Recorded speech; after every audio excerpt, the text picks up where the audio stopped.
Welcome you all for today. I'm going to explain about corrosion and electrode system in engineering chemistry. So I am Kavya SR, Assistant Professor, Department of Allied Sciences, RL Jalapa Institute of Technology. So as everybody know that corrosion is observed in our daily life. So we come to know what is the definition of corrosion, how it happens on the surface of metals.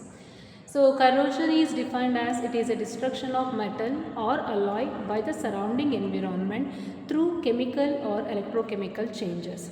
As you can observe in the given images, the one which is shiny, that is the surface of metal which is not corroded. So once it looks like a brown color, so that shows that the formation of corrosion is happens on the surface of the metal.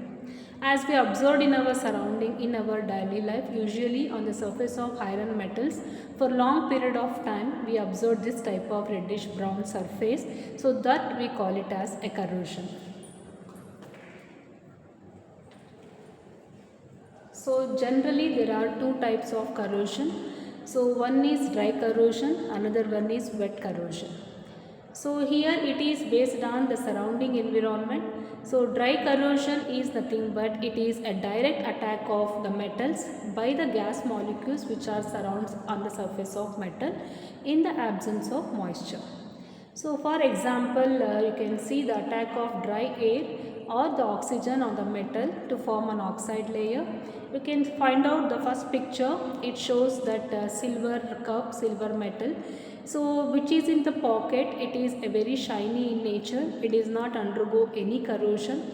So once it is open and it is used for a long period of time without cleaning the surface, it attacks the dry molecules, nothing but dry gas molecules on the surface of metal, follows the chemical reaction in the absence of moisture, so it causes dry corrosion.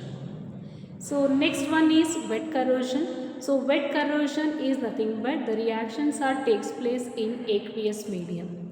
The surface of metal undergo electrochemical reaction in the presence of moisture and oxygen in the atmosphere is called as wet corrosion. So best example is rusting of iron. You can see in the second picture. So the corroded metal surfaces, nails, nuts, bolts are there. So it is takes place on the electrochemical corrosion. The corrosion which can takes place on chemical reactions is called dry corrosion. The corrosion which takes place due to the electrochemical reaction is considered as wet corrosion. So this is introduction about the corrosion. So in my next video I will explain about how the corrosion is observed on the surface of metal. So thank you.